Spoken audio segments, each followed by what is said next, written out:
Décio Novo.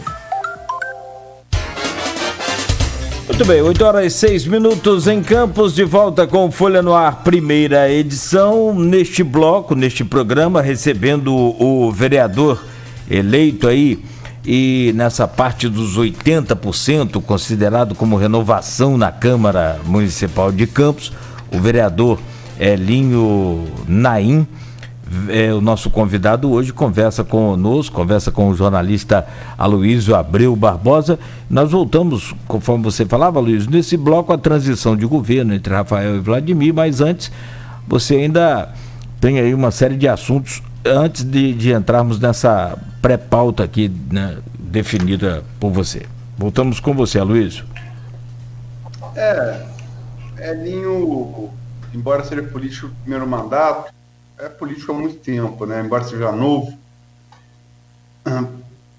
tradição familiar do pai, o pai é um grande político, né? Foi prefeito de Campos, presidente da Câmara, como eu já disse nos blocos anteriores,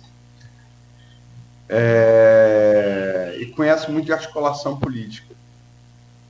Ele falou na análise do erro, ele falou 2 vezes no bloco anterior, de análise do erro que ele acha que o governo Rafael cometeu, que ele chegou a falar com o próprio Rafael, e em conversa com... Tem muitas pessoas que... política, não só quem faz política, como quem trabalha em jornalismo político, tem a mesma característica. Política se faz muito com base em conversa.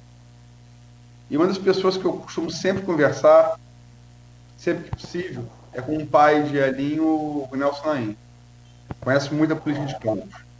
Uma das pessoas que eu reputo que mais conhece a política de Campos.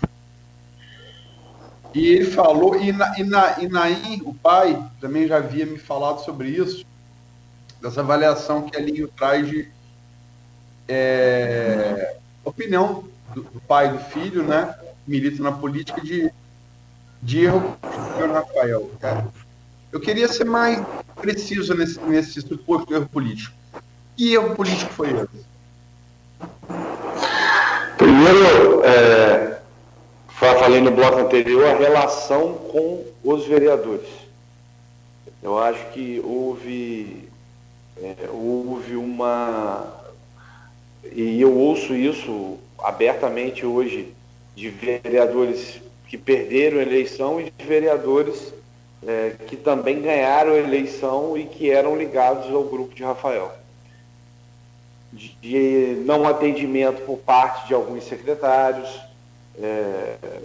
o problema, infelizmente, na saúde de sempre,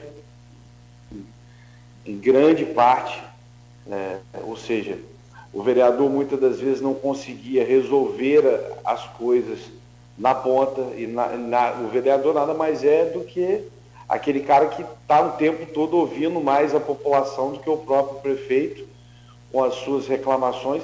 Concordo que nem sempre você tem que ouvir o vereador, você tem que tomar as suas atitudes, mas acho que a relação com a Câmara poderia ter sido melhor, e isso também eu acho que não é um erro só do próprio Rafael, mas também de alguns vereadores, talvez, que não fizeram esse meio de campo na Câmara com outros colegas. É uma visão que eu tenho, esse foi um erro. E o outro erro, o afastamento de Rafael das pessoas da rua.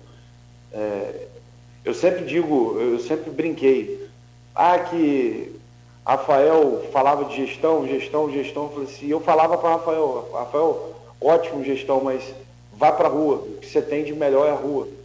Então, vai ouvir o problema de perto, e muitas das vezes ele não conseguia isso.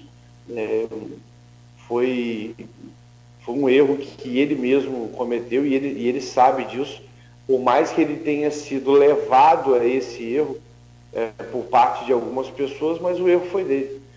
Quando eu erro em alguma coisa ligada à minha empresa, ou quando eu errar em alguma coisa na minha vida, por mais que eu tenha sido levado a esse erro, se eu me permitir errar, o erro foi meu. Então, eu acho que os principais erros que eu me refiro é a ligação com a Câmara e o afastamento dele das pessoas. Esse foi o principal erro. E esse segundo, ele próprio admitiu isso em toda a campanha eleitoral dele. Deixa eu me aprofundar um pouco mais nisso. Que é uma coisa que é falada abertamente, né? E era falada abertamente dentro do próprio governo.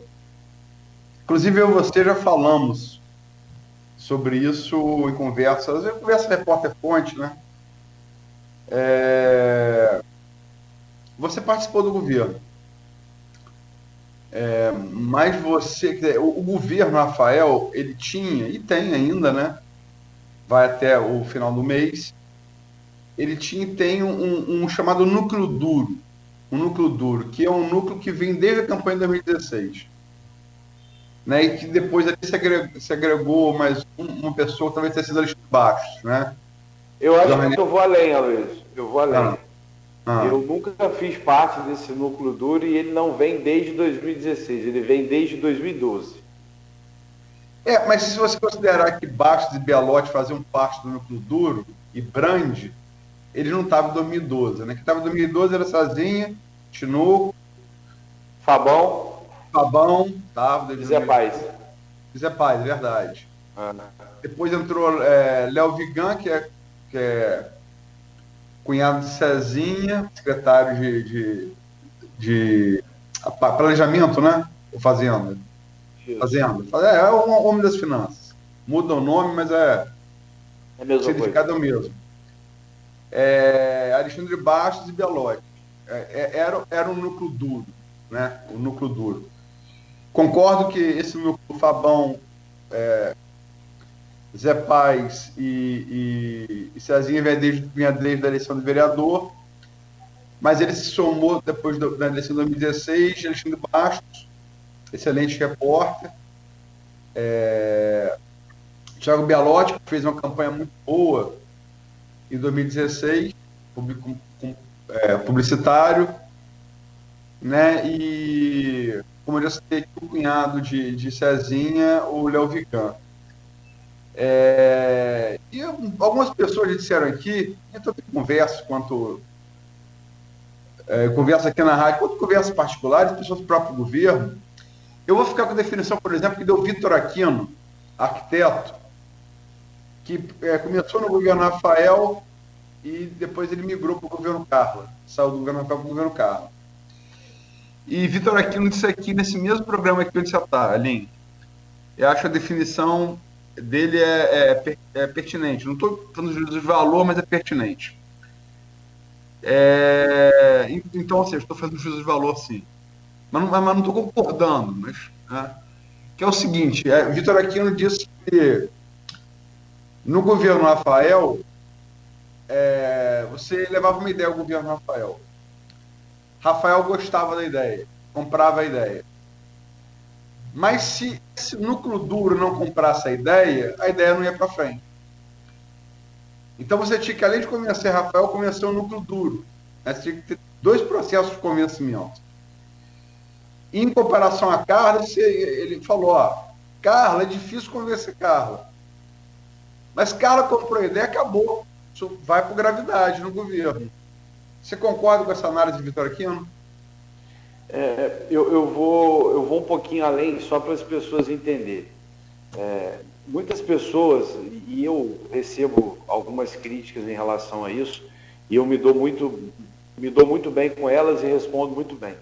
Primeiro, as pessoas têm que entender que política não é feito de um ato, e nem de uma eleição. Política é feita de história.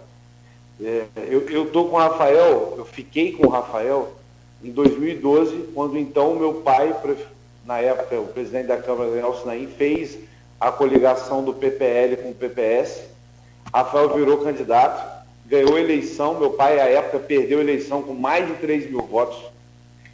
Em 2016 eu era candidato, não pude ser candidato, por problemas pessoais à época eu não fui candidato. E mesmo assim esse núcleo duro não deixou que eu pudesse, infelizmente, tentar ajudar um pouco mais o Rafael. A verdade foi essa. Eu sempre falei, e aí eu concordo em parte com o que disse o Vitor Aquino. Primeiro, as pessoas não sabem, mas a minha ligação pessoal com o chefe de gabinete do prefeito Rafael Diniz, é a melhor possível. César é meu amigo pessoal, um cara que eu tenho um extremo respeito e carinho, mas infelizmente esse núcleo duro, ele dificultou, infelizmente, com que as coisas políticas acontecessem dentro do grupo de Rafael. E aqui eu não falo que talvez eles fizessem por mal, não. Eu não digo que não, fizeram isso por mal, fizeram isso para prejudicar Rafael. Pelo contrário, tenho certeza que não fizeram. Mas, infelizmente, acabou acontecendo. O afastamento de Rafael das ruas aconteceu por causa disso, infelizmente. A falta, às vezes, de politizar mais algumas coisas dentro da própria prefeitura. Meu pai sempre falou isso para Rafael. Rafael, a prefeitura ela é e tem que ser, sim, tratada como uma empresa. Só que uma empresa social. Ou seja, não tem como não politizar algumas coisas. Tudo na prefeitura tem que ter, sim, cunho político. Você tem que ter cunho de gestão? Tem, mas não pode deixar de ter cunho de gestão e ter cunho de política. E, infelizmente, Rafael quis levar o tempo todo para o lado da gestão e esqueceu de fazer política. Eu também quero deixar claro aqui que eu não estou fazendo crítica, não. Só estou... É uma análise. Uma ressalva. Eu aproveitei a análise que também... Eu concordo com o Vitor, é uma crítica, sim, e eu concordo com a crítica. Fiz essa crítica às pessoas pessoalmente, não falei pelas costas, fiz pessoalmente a crítica e paciência. Eu acho que o que atrapalhou um pouco a questão toda do governo também foi talvez a votação que Rafael teve. As pessoas vão falar, rapaz, isso é coisa de doido. É a minha opinião. Salto alto? Eu não digo nem o salto alto. Eu acho o seguinte, a maior dificuldade que eu tive na minha campanha foi unir a experiência das pessoas ligadas ao meu pai e a juventude das pessoas ligadas a mim. E eu acho que Rafael não conseguiu fazer isso no governo dele. Ele não conseguiu ter um time de cabeça branca que pudesse ajudar junto desse outro time todo. Eu participei do governo Rafael, eu participei, mas eu não participei do núcleo duro e não participei da parte política do governo de Rafael. E eu tentei, mas eu não consegui. A verdade é essa, eu não consegui.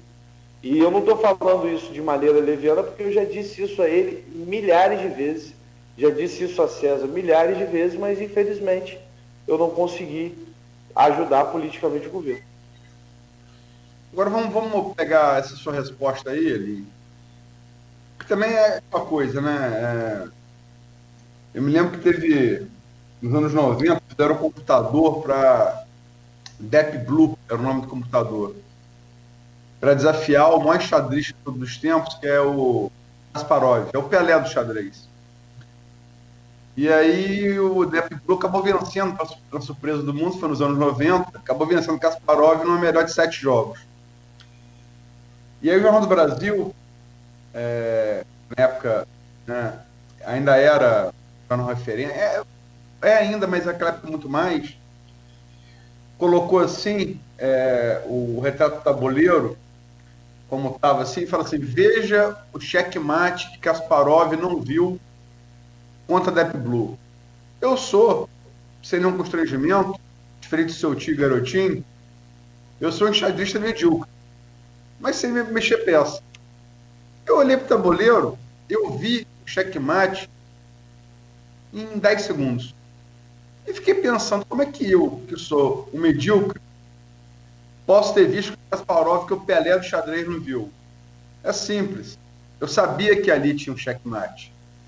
Então, crítico de obra pronta é sempre muito fácil, né? Embora você esteja falando, também ressalvando o que você falou durante o governo. Mas vamos deixar o governo que entrou e vamos passar para a transição para o governo que foi eleito. Se você quiser, Luiz, desculpa. Perdão? Se você quiser, tem uma mensagem aí do Vitor Aquino, agora no Face aí. Tá até no seu WhatsApp também. Vitor Aquino, afirmo que diz, estive 4 anos ao lado do Rafael, mas no tocante comentado, ele foi muito prejudicado. O Carlos me emprestou por 1 ano e retornei após isso. Mas tudo que projetei na área econômica não foi utilizado em nenhum momento. Mas, enfim, obrigado, Cláudio. Ali em transição, primeira reunião ontem, enfim, aconteceu, e os nomes do governo Vladimir, que você apoiou, você tem uma relação pessoal, uma relação política, relação de infância, né? São primos, mesma idade, parece que aprendeu com esses erros aí, que você está falando de Rafael, da falta de cabeça branca.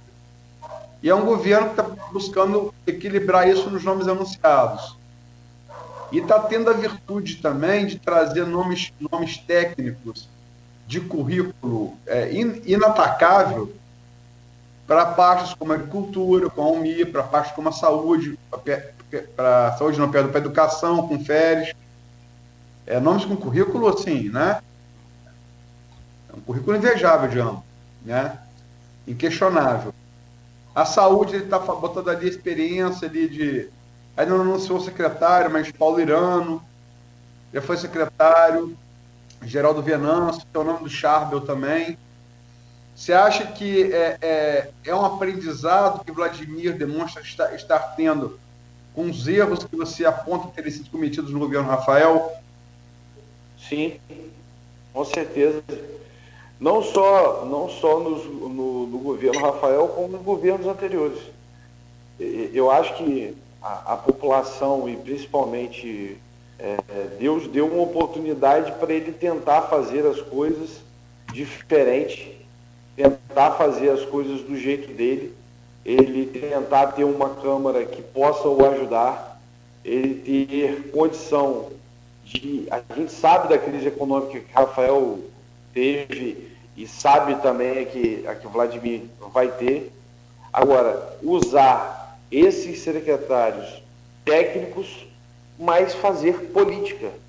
Fazer política é ter mais articulação em Brasília, fazer política é ter mais articulação no próprio Estado.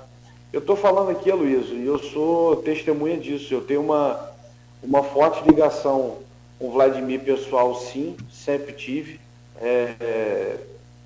Só que hoje eu faço parte de um grupo onde o deputado Rodrigo Bacelar é a minha principal liderança. Eu nunca escondi isso de ninguém e jamais vou esconder aqui novamente.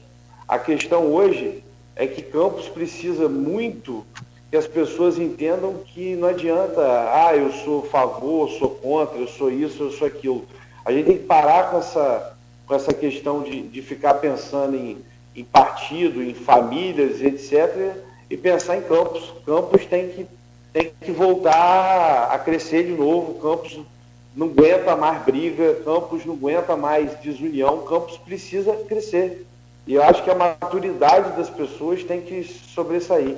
Então, quando você fala que ele aprendeu com os erros e que esse novo secretariado que está aí tem condição de ajudá-lo a fazer um bom governo, não adianta o secretário A, B, C ser bom se não tiver articulação política por trás disso tudo. Se não tiver política, as coisas não andam. O maior exemplo disso é a questão do governo Rafael. Um cara extremamente amável, um cara extremamente profissional, um cara honesto, correto, sem articulação política, não andou. Então, essa é a minha opinião. Então, eu acho que os secretários têm que ser bem escolhidos, estão sendo bem escolhidos tecnicamente, porém, o que vai nortear o governo de Vladimir é o poder de articulação de Vladimir com o Estado e com o governo federal. Isso vai nortear o sucesso ou o fracasso de Vladimir. Essa é a minha opinião, e essa foi a minha opinião a Rafael desde o início. Eu me lembro bem, repetindo o que eu estou te falando, desde quando acabou a eleição de estadual e federal, eu tive uma conversa com ele e que, infelizmente, eu não consegui convencê-lo disso. Ou seja, o secretariado é muito importante, sim, mas o que vai ditar a melhoria e as mudanças para os cidadãos e para todo mundo que quer ver as mudanças é a articulação política do prefeito. Não tenha dúvida disso. A gente falou muito do governo Rafael e erros cometidos, talvez tenham sido cometidos, e sempre ressalvando, usando aí a analogia com como é que pode um xadrista medíocre enxergar uma coisa que o maior gênio não pôde, é porque vê a obra sempre mais fácil, sempre ressalvando isso, né? A visão retrospectiva é a única que não falha, né? Mas você não acha que esse aprendizado... Eu escrevi isso no dia da confirmação da vitória, né? Primeiro, apostei, dei número à vitória antes das urnas serem abertas, projetei em 7 pontos, foi um pouco menos de 5. Não ficou tão ruim assim, né? Esse foi o resultado, e tive uma margem de erro menor que BOP, que GERP e que Paraná. E após o resultado confirmado, escrevi um artigo dizendo essa crise econômica, a Folha fez 11 painéis, eu fiz 11 painéis, 34, inclusive seu pai, quanto ex-presidente da Câmara, mas com especialistas de economia, finanças, ciência política, sindicalista, empresário, gestor universitário, de junho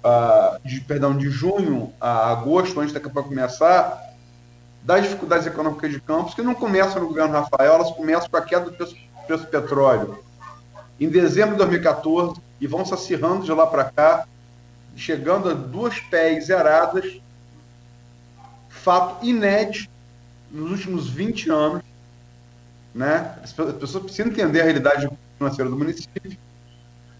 Então, a crise econômica começa lá de dezembro de 2014 e se agrava. Mas eu escrevi, após a confirmação da vitória de Vladimir,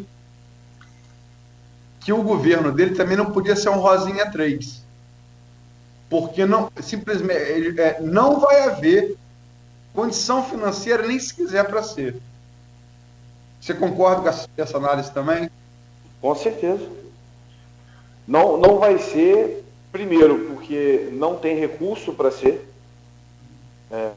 Segundo, porque o próprio Vladimir, e eu acho que a própria prefeita Rosinha, o próprio ex-governador Antônio Eutim, reconhecem também que houve acertos e que houve erros no governo, como qualquer outro erro, pelo que já até foi noticiado. Ninguém fala que só houve acerto. Não só não teve acertos, que o Chicão perdeu a eleição pro Rafael no primeiro turno. Ou seja, eu acho que ele tem, eu vou repetir, ele tem a chance de fazer os acertos que os governos que ele, entre aspas, trabalhou, mas que ele vivenciou, que foi o que ele passou, e não cometer os erros que ele também vivenciou e que ele passou.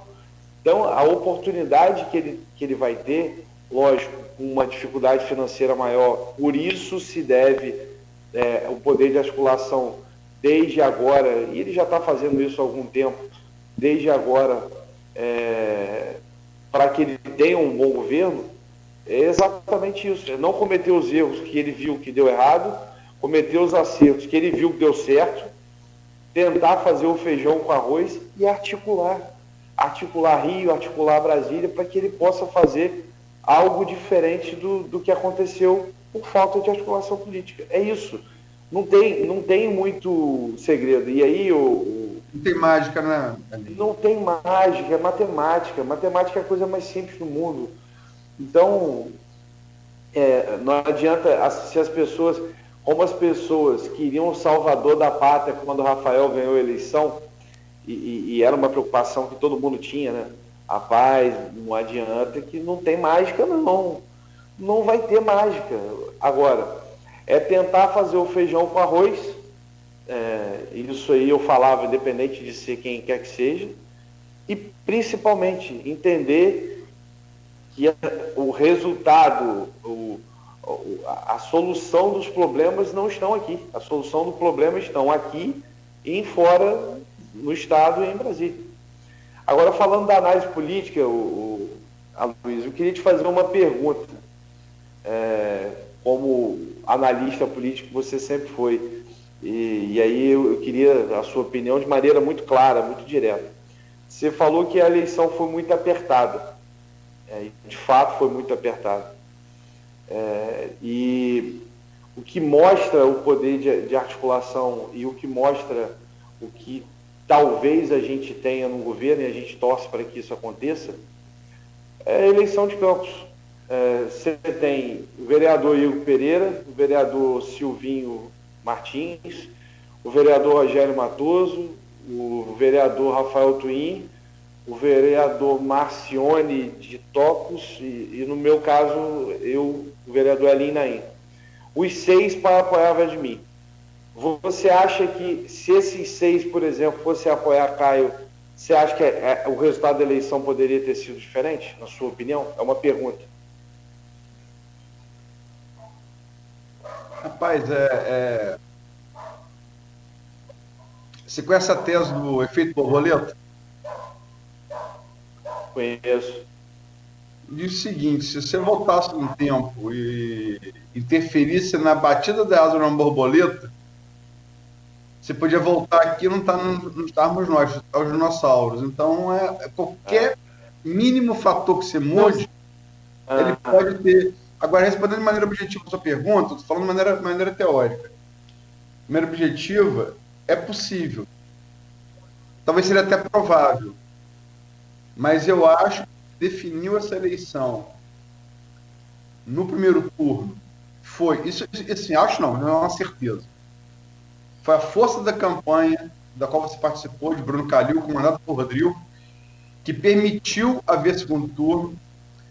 Porque Natália foi um fenômeno, não se discute, mas é um fenômeno dentro das limitações do partido pequeno, sem estrutura, e que sempre teve, a esquerda sempre teve em Campos.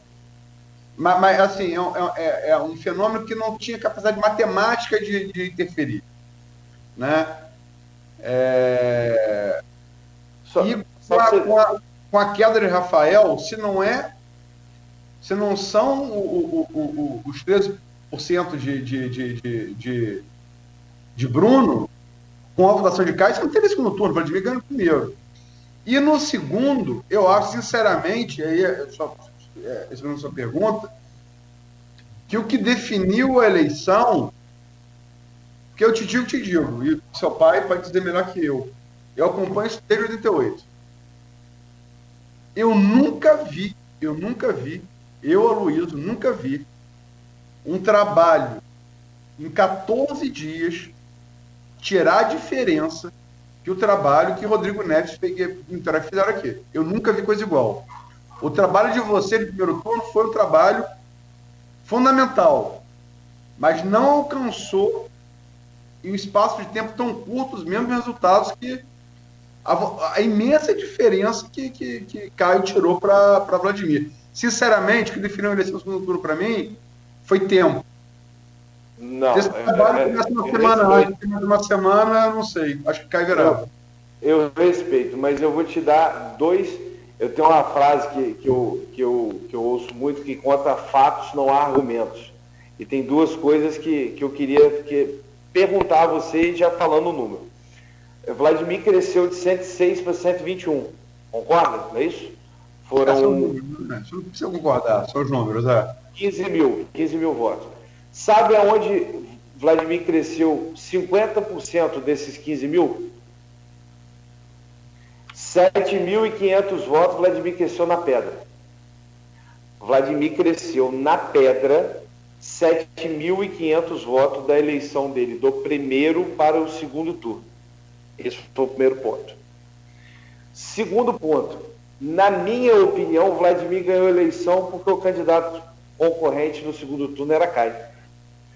Porque o número de abstenção e de pessoas que não foram votar só cresceu porque, na verdade, o trabalho que na sua opinião, e eu respeito, que foi o trabalho feito por Caio e por Rodrigo Neves, que você diz, para mim não foi esse trabalho. Para mim foi as pessoas não querendo a volta do garotismo, por isso o crescimento de Caio. E eu acho que se fosse essa análise tão friamente assim, mas eu concordo, é a sua opinião, mais pessoas teriam ido às urnas votar para que Caio fosse prefeito de Campos. Então, nada pessoal contra Caio, eu não tenho nada pessoal contra Caio, nunca tive nenhum problema contra ele, só que as pessoas não viam nele, e por isso o grande número de abstenção a gente teve em Campos, condições de governar Campos. Essa é a minha opinião. E acho que o grupo que se juntou a Vladimir somou sim, e é notório que somou, porque só na Pedra, que é um lugar onde Vladimir, a gente sabe eleitoralmente que o grupo de Garotinho tem dificuldade, dos 15 mil votos, 7.500 votos foi onde ele cresceu, foi exatamente na Pedra. Cláudio, vamos ao intervalo. Sim, vamos lá. São 8h37. Nós estamos com o convidado Elinho Naim, né, vereador eleito em Campos pelo PTC, conversando conosco. São 3 blocos do programa. A gente faz esse intervalo rápido agora para fechar com o último bloco e a gente trazer de volta aí a participação, né, do Elinho Naim. São 8h38 agora em Campos. Oferecido